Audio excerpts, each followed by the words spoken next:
Before we get into today's episode, I want to ask you a quick favour. If you're getting value from any of our podcasts, and I genuinely hope you are, could you take just 30 seconds right now and leave us a rating on Apple Podcasts or Spotify? It sounds like a small thing, but a rating would make a huge difference, and it'll take less time than pouring a cup of coffee.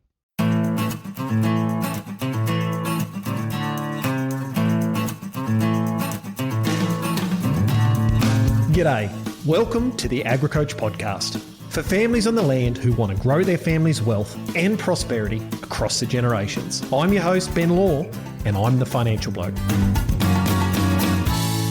Nobody saw this coming. Well, not really. The Iran war, fertiliser up 60%, diesel up nearly 90%, and the bills just keep coming, whether you're ready or not.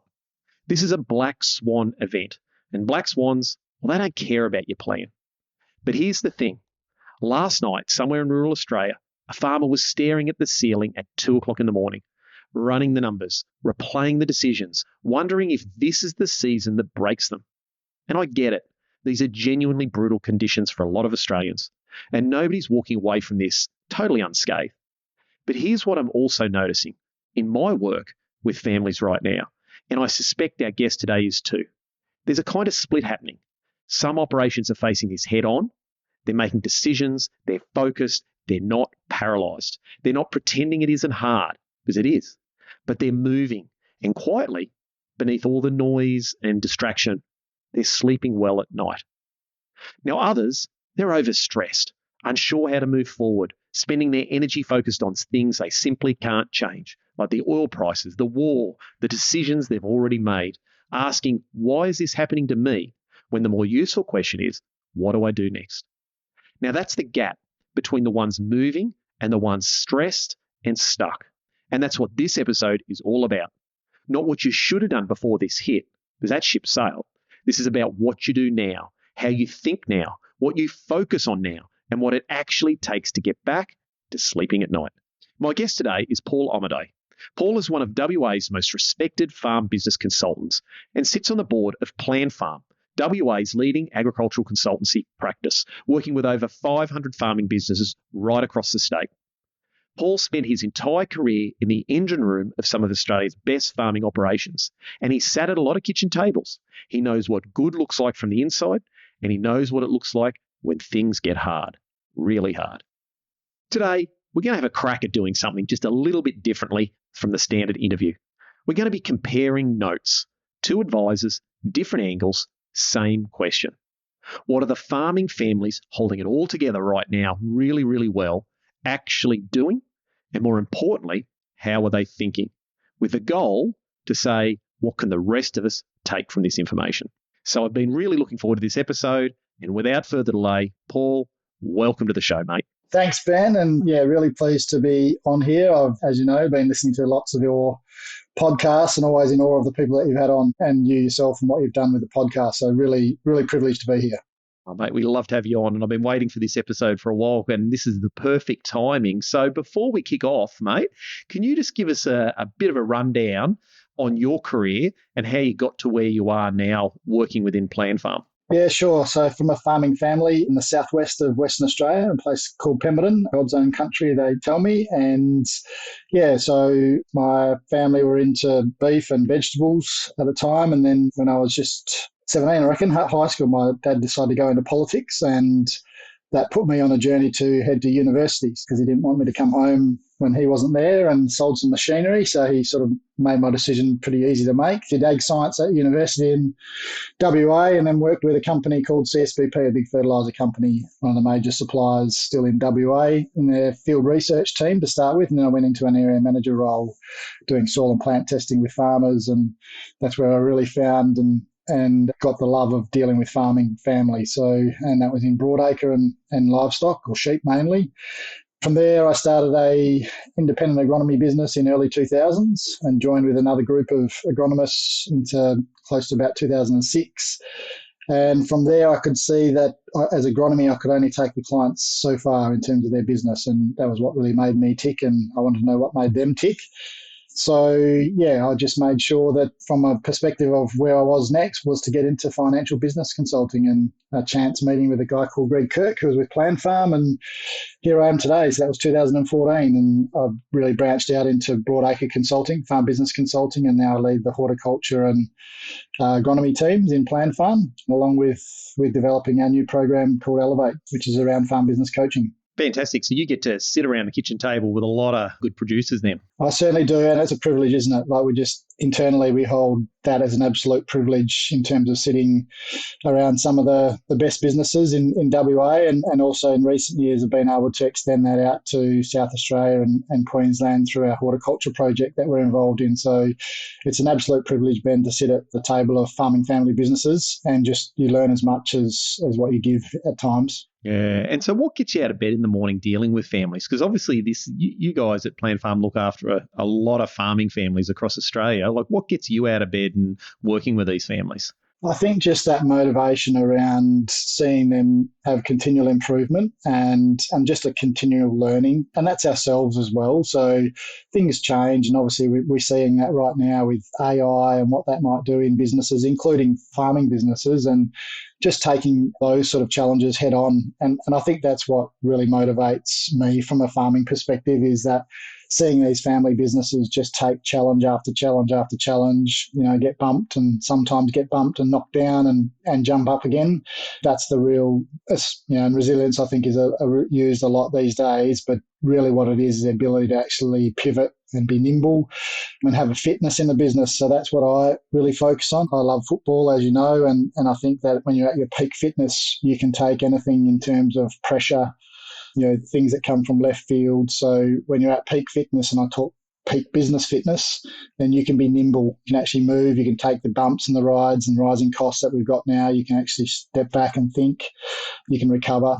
So I think that's the real thing that gets me going, is actually seeing these businesses want to actually make change and then actually implement it. So that's the real key, I think, is people saying, well, I've got a vision and a strategy, but how do we implement it? And that's what really drives me on a day-to-day basis.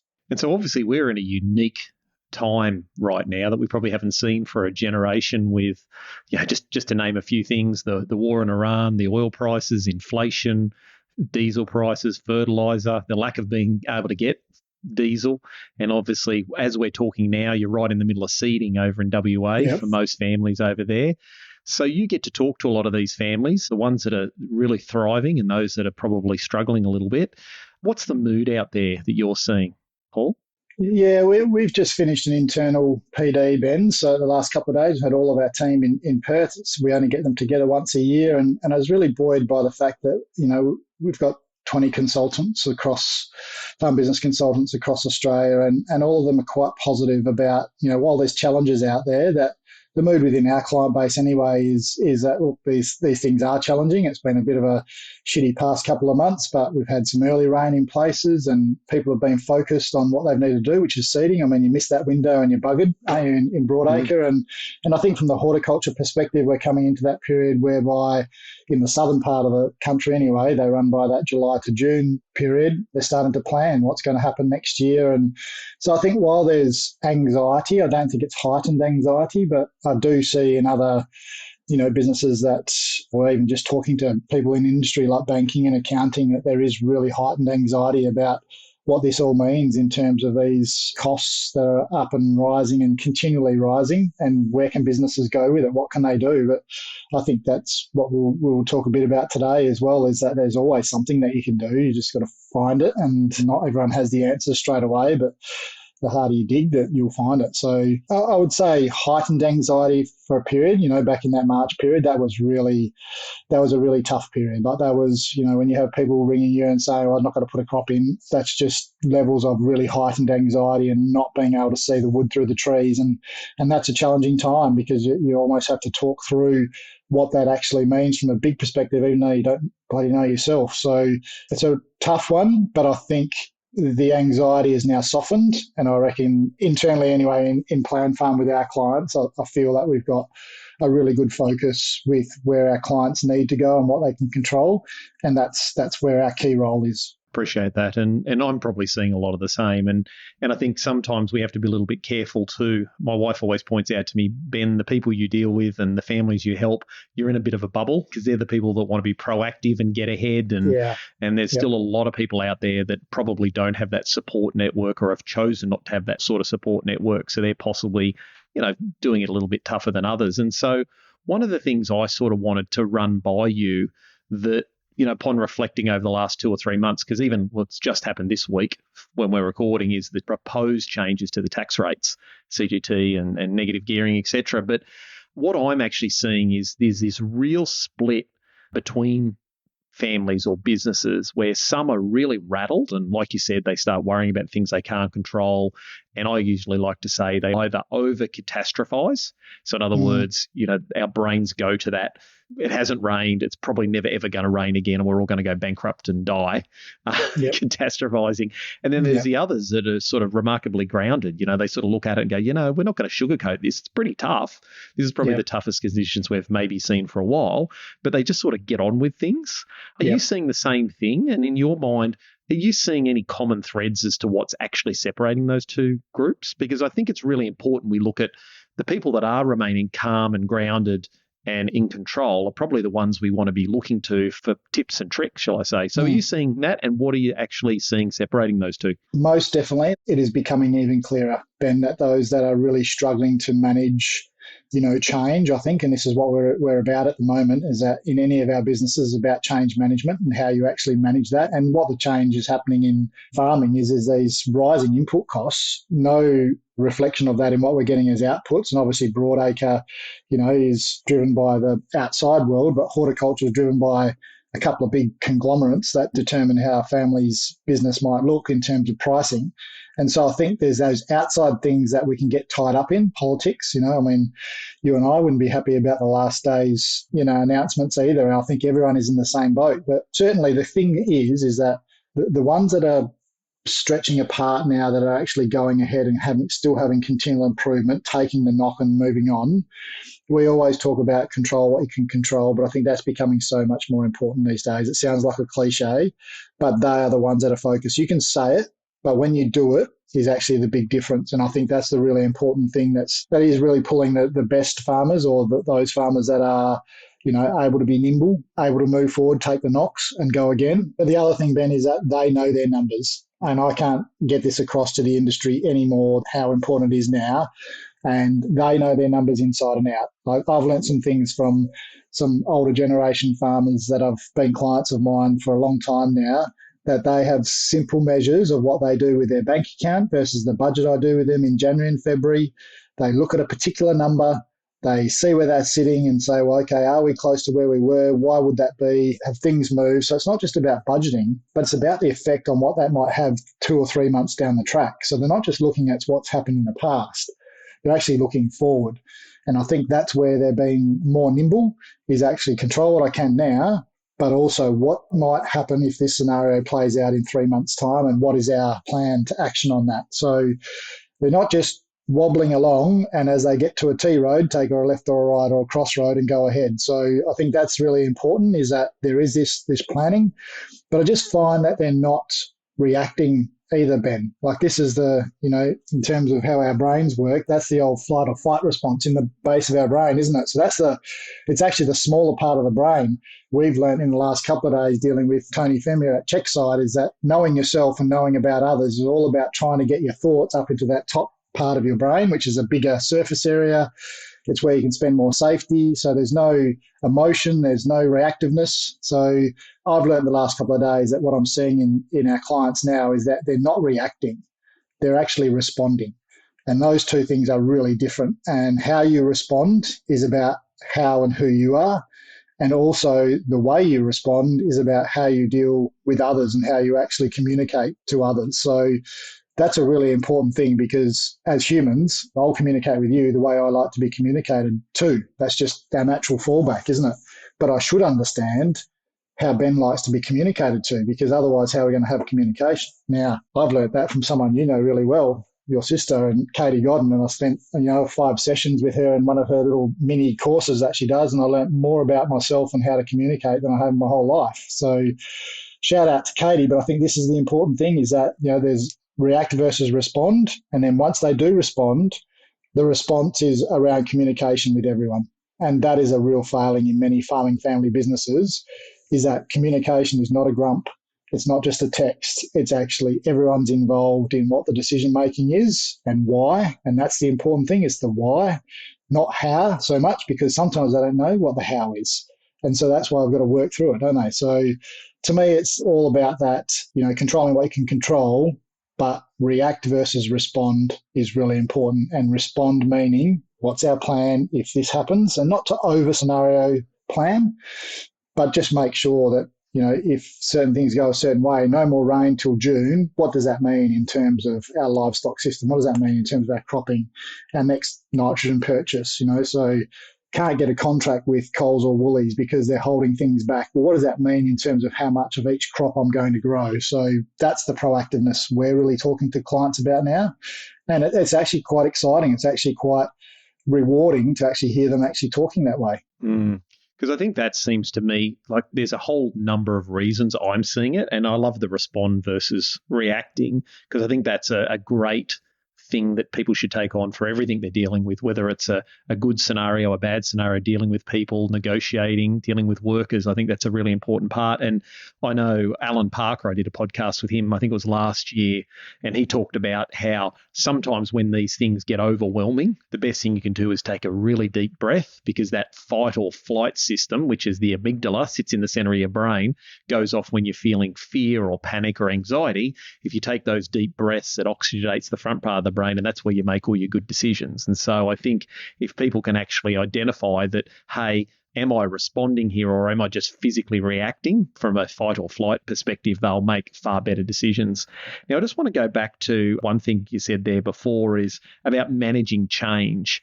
Are these people looking at what we're going through at the moment? Are they looking at things as change, or are they just seeing it as business as usual and this is just something we've got to deal with? I think there's an acceptance that it is change and it is happening, although the fundamentals still stay the same. Can my business hold up in average yields and average prices with the increasing costs I've got, with the balance sheet strength or weakness that I've got, with the team I've got? So those fundamentals don't change, Ben. I guess what's happening here is that the wave that we're on is getting steeper and steeper. So the potential to actually nosedive and fall off it is really much greater now. So I think the managing of change is really about that mindset of knowing who you are and what you're about, what you do. And I think that's becoming clearer now, that many businesses we find are actually starting to ask that question even harder and harder of themselves. So I think about change, and I've read Alistair Clarkson's book, and as you know, I've said before, I'm an absolute footy fan. And after the back-to-back premierships in the 2000s, the first thing he did to get back at the club was pulled all his game plan, all his people, pulled it all apart, put it all on the table and rebuilt it. And this is just after back-to-back, after the best two grand finals. So what that tells us is that those that are in, you have a model, a business model, is that still working? And if we have to change it, then what is that process to change? And how do we bring the team along for the ride? And this is something we've seen internally ourselves, because as you develop, from a consultancy firm, our clients require more. Their needs are changing compared to what it used to be even 5 years ago. AI is coming in, technology is coming in. Some of these young people in the business today are as at the top of their game that we are in terms of how they gather information and pull it together. So that process of how you actually get that across to the team and making sure that everyone's in the buy-in is really important. And farming is no different. Like these are teams, even if you're a mum and dad and they've got a son and daughter on the farm and you're a team of 4, it's still a team. You just happen to be family. So pulling everyone along for the ride, or actually not pushing them, but I think dragging them along, and not dragging, kicking and screaming, hopefully, but, dragging them along and saying, hey, come with me, I'm going to lead this show. And I think in change, that's what's lacking in many businesses, and including farming, is leadership. We need to lead. And when we look at, even internally at Planfarm, and we look at our leadership team and the people that are experienced, you can't expect people that are in your team that have either no ownership or they work for a role to be able to build a house and build a family and build a life, if you don't bring them along and lead them along what your journey is and where you're going to be, you can't expect them to be at their top. So I think I'm a really big pusher of leadership and developing people into leadership. And everyone's got it in them, Ben. It doesn't matter what personality profile you are. Everyone's got some sort of leadership capability, and whatever that role is in the business, then that's where I feel that we need to focus on. It's interesting. You just touched on two areas that when families fail intergenerationally or through succession, two of the major reasons that have been identified is one is they don't have a family aligned plan. So in other words, the plan's in dad's head or mum and dad's head or mum's head. The kids are just along for the ride. They don't really take any ownership in that. That's a major reason why it fails. And the second one is for not preparing the next generation to be able to lead and run the business and be involved in the family. So they're two of the key areas. And quite often I'll see in families that are calm, they are responding, not reacting, that are succeeding long term, that are maintaining their team, that are sleeping well at night. Yeah. You know, they're acknowledging that it's tough, but they're sleeping well at night is because they've got a plan.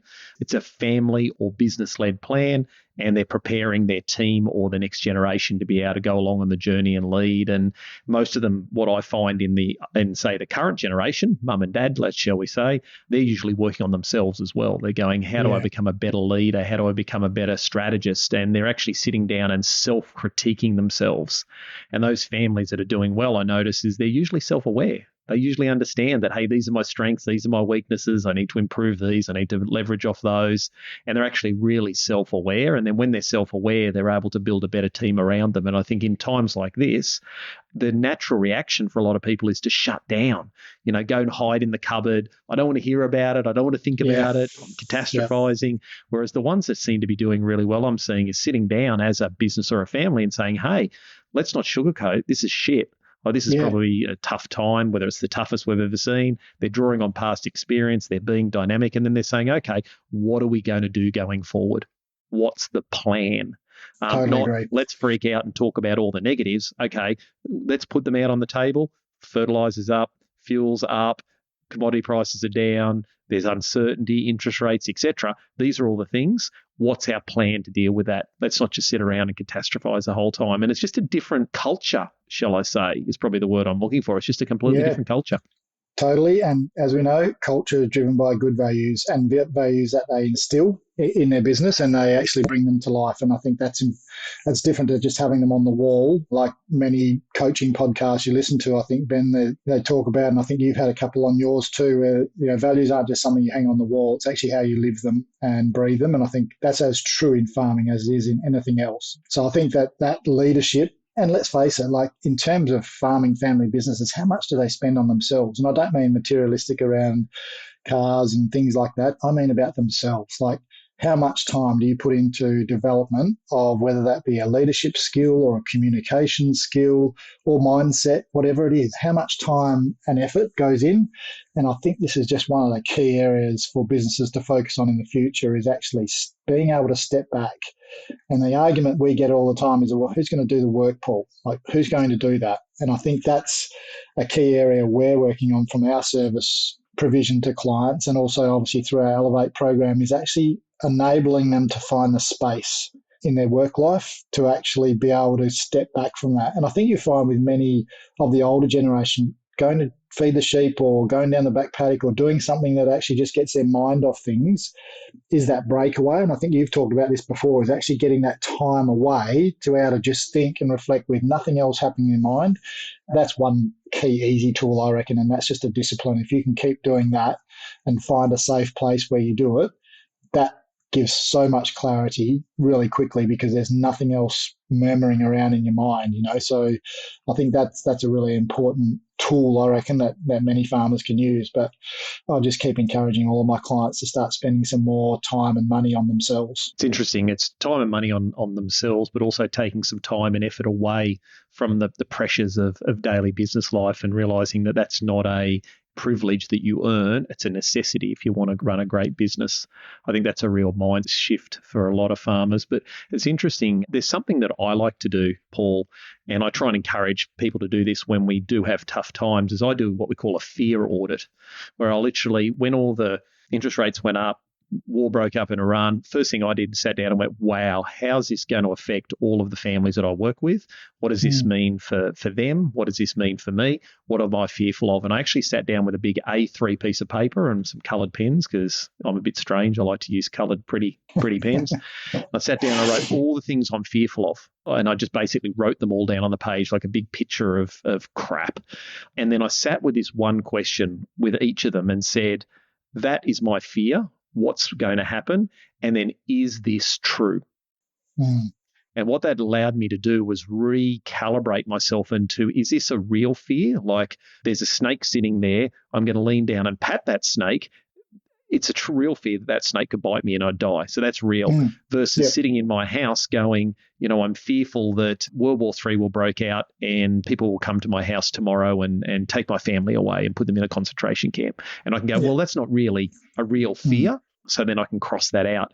Now, I know those are two extreme examples, but it just allows you to almost dump all those fears out of that brain, especially if you're a thinker, write it down. And it's amazing. And don't type it up. That's the one thing. You type it up, you don't get the same thing. But there's something about having a pen and a piece of paper. Some neuroscientists told me this once, but basically it's that you get to put it on the paper. And then when you look at it, 9 times out of 10, you go, that is ridiculous. All those things I'm worried about, 99% of those are ridiculous. And what it is my amygdala, or that fight or flight part of my brain that's just in this over fear mode. And I find people get into this all the time, and that's when we catastrophize. So if you can write it down, and then when you get to the end, you can go, well, these are the real fears and these are the consequences.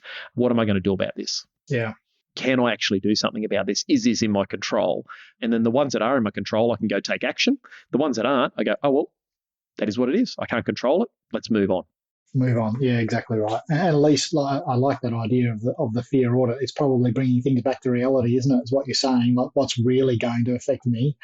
And sitting alongside that, I think, is once you've done that, and through our Elevate program, we do what's called a bottleneck audit. So what are the things that we're doing in this business as owners and leaders? And where are the bottlenecks? Where are the things that we need to either elevate to someone else, delegate and elevate to someone else, or contract out or improve at? So where are those areas for starters? Because everything's a mumble jumble, isn't it, in farming when you go. So I think that's, those sorts of things, Ben, I think you're talking about audits. I think they are often really good things to do. And I've seen this time and time again. I totally agree with you about writing it down. Like, it seems like, the dark ages that we're still writing stuff on pen and paper, but I totally agree with you. It does something different to the brain and the mind as to how you think about that versus putting it into a typed format. Sure, the recording can be done these days in terms of how you might get that into a format that is more pretty, but do you need pretty? You just need real. Absolutely. And it's funny, I ran through with my dad. I remember back, they had the severe drought in New South Wales back in, I think it was 2019, it ended, or 20. Anyhow, there was the really, really bad one. And I remember Dad was feeding everything. And I remember sitting down with him at the time and say, like, what are you worried about here? And he said, all my cows will die and the drought will never end. And I said, well, has the drought never ended? You've been through one before. And he said, yeah, 1982 and et cetera. And I'm like, well, did it end? He's like, yeah, it did. It eventually ended. It was horrible, but it ended. I said, awesome. So what do we got to do? Do we agree now that the drought will end one day? And he's like, yeah, totally. Yep, it'll end. And I said, okay, what do we got to do right now to make sure when the drought does end, we can actually slingshot out and we're in the best possible position? And I remember he said, I need to feed my core cow herd. And that was his strategy. And so it was horrible. It was expensive. It was difficult. Yeah. But then he came out the other side and he went, holy dooly, I'm glad I did that. I got rid of all the others, kept the core herd, kept the genetics. And then when the drought broke, he said, I'm off and running again. Production and I think was on the rise. Yep. Yeah, this is the whole thing about, well, what can I control? And one of the things I do here too, Paul, in families is rather than what's going wrong, it's like, well, okay, all these things aren't great, but what have I got to do now so when the circumstances change back to a more optimistic situation that I slingshot out the other head and I'm in a much stronger position? Yep, totally agree. Like you've got to be, that's that fitness that I talk about, Ben. So that's there'll be times when the business is being challenged about how it can actually respond, not react. And the fittest, and I'll say the fittest businesses that have got the nimbleness around balance sheet and they understand that, the nimbleness around cash flow, but their production systems are ready to go when things turn well. And we see that more and more now in Planfarm, and you can talk to any farm business consultancy across Australia, that it's about making the most of the profit in the years when they come that are good than, trying to actually hold the downside. So, I mean, droughts are droughts, dry years are dry years, frosts are frosts. Certainly your business model has an effect on that, average prices, average yields. How does my business model handle that? But certainly the nimbleness is about that fitness of the business to be able to actually bounce back and respond when things go well. And that's what separates the best and the most profitable and the thriving families from those that aren't. So give us a picture, Paul, if you don't mind. So we get a bad situation. You either get on the phone or you turn up at the house, sit around the kitchen table or in the office, whatever it might be. I'm guessing a lot of them are in the office. Talk me through how the families that have got their shit together and are calm and focused and are responding, not reacting. How does the initial conversation start up? Like, what's their view of the world? And then I'd like you to contrast it with how you'd walk into another family that's, say, the opposite end of the scale, that is maybe not handling it as well. Yeah, look, it's a really good question. I think there's always this starting conversation of here and now, like what's happening, So that might have been that the air seeder got over full or one of the tanks blocked or something like that. So there's strips and they've got to go back and reseed. There's always the here and now, Ben, I think, which is important. And I always try to talk about what's happening in the family. So how the kids at school and because that may be reasons why things are really challenging at the moment, because there might be some challenges with what's happening internally. And again, that's a privilege we have to sit at that table. So, but I think the conversation quickly turns to where are we at and where are we going? It's not so much on the past. And I use the analogy of the car, the rear vision mirror is small for a really good reason. We still want to see what's happened behind us, but it's small, a lot smaller than the windscreen, because that's the vision we need to actually move forward. So I think that's what I find is there's a really quick switch into, okay, why am I there and what are we discussing? What's the focus of this morning? What do we need to get out of it? Because I really struggle with some of the conversations where I start it and I'm in it and I still don't know what the endpoint's going to be. Now, at least if I know what the goal might be or what the real issue is that we need to actually address, we can discuss it and solve it. So I think they're the really exciting ones, and I'll be going to a couple next week, and I'm really looking forward to them because I know that they will be all about what's going to happen in the next 3 or 4 months. Yeah, so they're forward focused rather most than... definitely. Yeah. What's the plan? Yeah, we will still talk about, how they fit, where are they at the moment. Like for some, it has been a tough season, whether it be breakdowns or fuel supply or fertilizer supply, but we'll be reassessing those and making sure that now that forward, what does that look like? And even for the horticulture producers, the phone calls we're getting now is that, what do I do? Do I plant my 60 or 80 hectares or do I plant 30? What does that mean? So what they're being, Ben, is that nimbleness. They're able to pivot. So again, from a fitness perspective and football analogy, the other teams come hard. They've come hard at you and bounce back. You've just got to settle, reassess. What do we actually got to do? We got to actually chip the ball around, all those sorts of things. I use a football analogy term because most people can actually understand it. And then where are we going? Okay, because the goals are still in the same place. All right. So if you know where the goals are, then we know there'll be different ways to get there, but at least we know where they are. So, and I think that's what I like to build my conversations around is actually what is it that we need to aim for? Because you can run any two teams onto a footy oval. If there's no goalposts, where are they going to kick it? So it's become circle work, doesn't it? And that's what happens in farming. You can go round and round in circles. You can go round and round in circles in those conversations. So to me, that's what really drives me because I can see development in people too, that how they're thinking and the way they're thinking, and particularly in the younger generation to get that involvement. And I find generally that younger generation of that even 18 to 20 all the way through to 30, they're really thinking about the future. It's actually the older generation can sometimes think about the more shit, this is bad, and look what the government are doing to all of our investments from previous years, and what does that mean for us? But that's just a generalisation. I'm not saying all the older generation like that for sure, but I just feel like the younger generation are all about, okay, it's happened, what's the next thing? Which is great because that drives me to keep focused.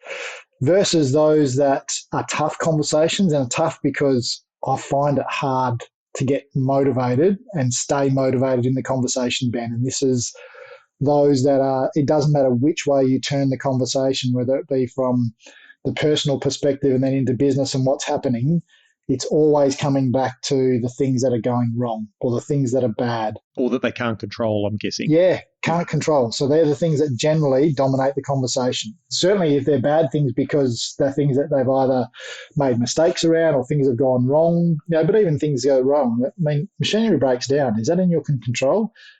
Only if you haven't had a good repairs and maintenance program leading into seeding. So if that's the issue, let's address that for a point for discussion next year.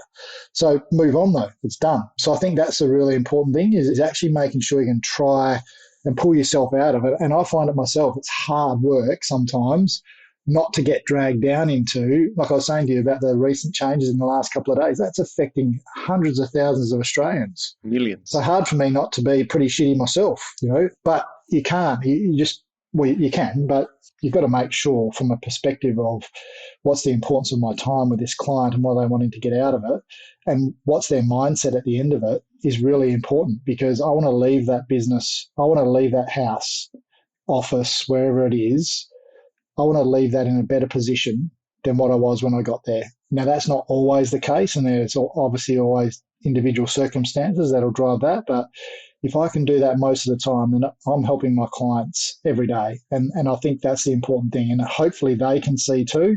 And this is what we instill in our consultants in Planfarm is that if you've got continual improvement, then it's continual improvement. You're always going forward. The rate of how fast you're going forward is what the business can handle. And so that's the idea of what we've got to do for these clients because it is tough at the moment. Like, yes, they're in a very good position from a balance sheet point, Ben. So it doesn't matter whether you're in Broadacre, across Australia, generally speaking, balance sheets are very strong. There's been a period, the last 10 years, of some outstanding financial results. So let's not forget that. That means nimbleness, business fitness. So let's not forget the fact that we have a really good underlying base for us to build on. It's then all about those systems that we talk about, the people systems, the production systems, how we're doing those and how we're implementing them. So I think, goal focus definitely, and that's goal focus to a point of a meeting, not just goals as in where we're going in 10 years, 3 years. And I think continual improvement is one of my favourite buzzwords because that's what drives me, like I said at the beginning, so just seeing that outcome at the end of the meeting, and I leave it in a upbeat way because the next client means they're going to get a positive Paul Omodei. And it's interesting, there's a couple of things in there that I want to put out. I think the reality is what I also see is this real faith that things are going to be okay. Like, it's tough. We've got some challenges to deal with, but there's just this internal faith that it'll be all right. We'll make this happen. I don't want to call it optimism because I think optimism can be taken the wrong way, but I think it's just a faith that if we do the right things, we'll be right.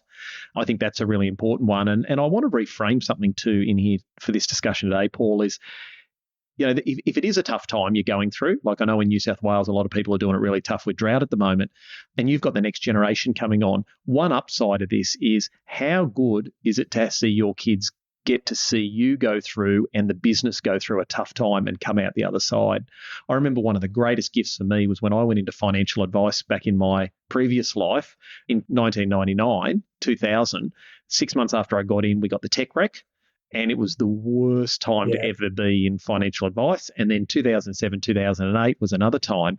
And I look back now and go, wow, that was the best time ever. Number one, as a young person, I got to experience the tough times and I saw how to deal with tough times. And the second thing is that I sharpened the sword. Like I sat around sharpening my sword the whole time so that when the good times came, we were in a really strong position. And I think a lot of families worry about their next generation coming through have never actually seen. If they've just been through the last 10 years, they've been staring down the barrel of just good year after good year after good year, on average, stronger balance sheets. And it's been a much sexier time to be in ag. So I actually think a silver lining of when things are a challenge is your family gets to see what it's like, gets to all pull together, gets to set the plan, gets to get the experience and then move forward. So for those out there that have got the next gen coming through, obviously be age appropriate with them, but the next gen coming through, this could be a great gift for your family over the next 20 years. Ben, I think you're absolutely spot on. And I think the underlying word there with different views in what's happening in the business and where we should be going is respect, really. So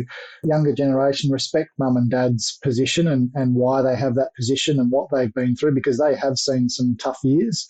The younger generation might have seen the odd couple of bad finishes or something like that, but also from mum and dad, respect the position that you've got offspring that have got your values and your bloodlines, you've actually developed or could be developing some really good people in life. So respect the fact that they have this go, go, go attitude. And it's generally the case. I want to go, go, go. But I think, I mentioned earlier in the podcast, the underlying business fundamentals, if there is a strong understanding of that in all across the people in the business, they're still the roots of the tree that hold everything up. So if you have got a very good understanding of that, then yeah, we might want to build a new shed or might want to go and do something from a fencing perspective. But is it the right time, right where we sit at the moment with input prices going up? And is it the right decision on another farm? Because down the track, we might be doing something different in terms of succession. And so it's actually having a really good ability to actually reset, like just take one step back. And it's that breath that I think that you talk about, breathe for a bit and actually think that, yep, we've got an underlying good business here. But what are the real important things? What are the real important things that are going to make a difference? And not so much the what if, but the scenario planning around, if we do not get much more rain now through the year and we can't get fuel to finish off and harvest, what does that mean in our business? And really that's the fundamentals of how my business financials work. And I feel like sometimes many farming businesses say, yeah, I think I know my fundamentals. But when it comes down to that number, because what you're doing there is making sure you've got some sort of contribution of operating profit to overheads. Now, yes, frosts and droughts are out of your control. Remember, the drought's actually been happening over a period of time, hasn't it? It's those one-offs like a frost, which are really tough to take. I think that's where you're getting at with that too, is you've just got this fundamental understanding that you just can't forget. So, Paul, if there was one thing, one piece of advice or one thing you'd like to impart on rural Australia now, what's that one piece of advice you'd want to give them, mate, if they took it away? I can't not say knowing your numbers is absolutely critical at the moment. Like how things affect us and businesses in terms of changing input costs, you must know your numbers, but you also must be proactive and proactive in response, not react. So I think that, people will say, yes, they're forward planners, but I think it's all about, right, this is what we know here and now. What is our vision or view of what's going to happen in 1, 2, 3 months? What do we need to do? And if we do that, we've got this information right now. So you might look at that 3 months down the track, Ben, and say, well, geez, things changed a little bit. And it has in fertiliser and fuel. If we did this podcast in March, I'd be telling you that there was no post-seeding emergent nitrogen available. Diesel was going to be dribbled through to the gate as you can get it at $3 plus a litre.